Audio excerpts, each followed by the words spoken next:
Hey, welcome back to Flyover Country. I'm John Robinson. I had a difficult decision in trying to figure out what to post today.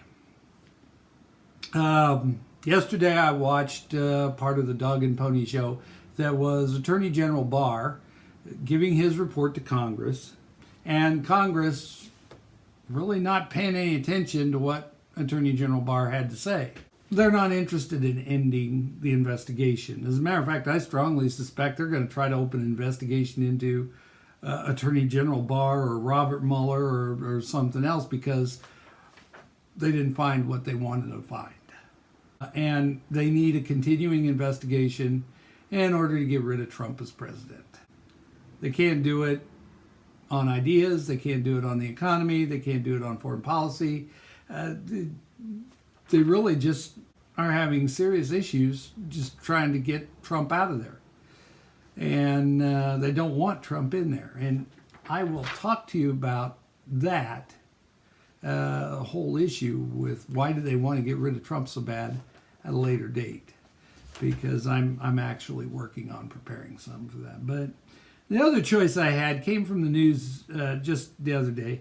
I heard that a member of Congress suggested that the problems in Venezuela were the fault of United States policies in the region. Now, not to cast aspersions on particular members of Congress, really, this has to be the least intelligent Congress in the history of the nation. These types of comments are not only coming from people that have been elected, but these people are still being supported by their constituents for reasons that I just absolutely can't fathom. I have no idea why. These people have no knowledge about basic economics. They don't seem to comprehend foreign policy at all. And they really got the timeline screwed up on this if it's all America's fault. Because Venezuela's socialism was causing ripples and problems with their economy long before the United States took any kind of an interest in sending humanitarian aid down to Venezuela. And at least at this point, that is primarily what the United States has done, is send humanitarian aid to Venezuela and recognize the duly elected president of Venezuela. Maduro has chosen not to relinquish his reign, and he's halting humanitarian aid at the border. Never mind that his people are starving. That's irrelevant.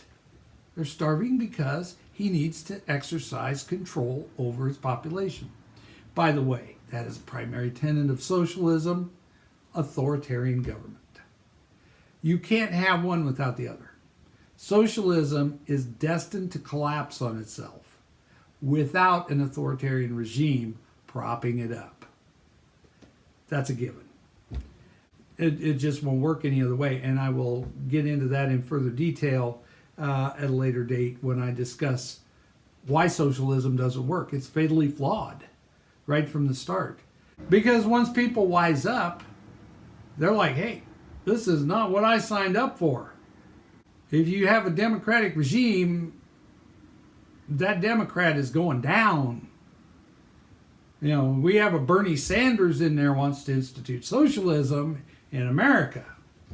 Okay, if we were to keep our constitutional government while instituting socialism, which those two things aren't real compatible either, you know how long Bernie's going to be in office? He might make it the full 4 years. Otherwise, people are going to want him impeached. People are going to want him out of there. As the economy begins to collapse on itself, they're going to say, hey, this is not what you promised. You're gone. We're finding somebody new to get us out of this mess. Socialist countries can't deal with that. That's what Venezuela did, was they elected somebody to get them out of this mess. Well, you have the guy in power to begin with that is not going to relinquish power, because that would basically prove the point that socialism failed in Venezuela, and it's all about power. It's all about power play. When you see all these Democrats running around saying, hey, socialism is great, socialism is where we need to go, keep in mind that these people are trying to get ultimate power. They can't do it constitutionally. They can't do it on a capitalist system. The only way they can do it is through socialism and promoting socialism. Because once socialism becomes ingrained, then they can work on the authoritarian regime that is needed to support it.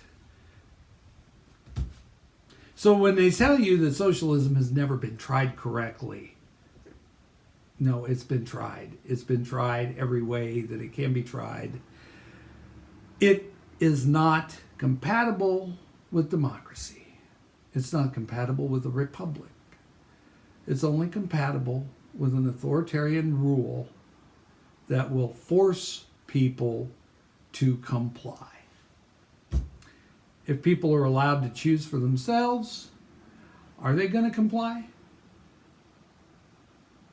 They're not going to comply. You know, and it's kind of scary that people like this, Ilhan Omar, even in Congress, how do you get there without even the most fundamental basic understanding of how a democratic republic works, how capitalism and socialism differ, and the basic fundamentals of economic systems, period.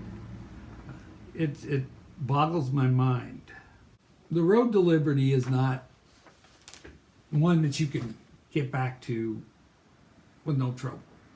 Once you abandon liberty, once you embrace a totalitarian regime, getting your rights back is not easy. Now, you can go back and read the writings of people like Ben Franklin, Patrick Henry, Thomas Jefferson. There's Lincoln, there's Roosevelt, Truman, Kennedy. All of these guys. You have to learn from the past. Don't condemn yourself to repeat that whole scenario again, because you had it once, you'll give it up. It's not going to come back that easy. So if you like this video, hit the like button and maybe subscribe. And this is John Robinson, and I am I got one shout out here. A friend of mine, acquaintance really, Nebraska author Fred Murray. God loves even cowboys. He is an original cowboy. Grew up in the mountains of Colorado. He now lives in Nebraska, and I had this book. He gave me this book several years ago, and I took it to school and. Had it in my library at school for kids to read. It's an awesome book. He's a great author. He's written more than one book, but so I'd just like to say that Fred Murray, great Nebraska author. And we'll see you next time on Thoughts from Flyover Country.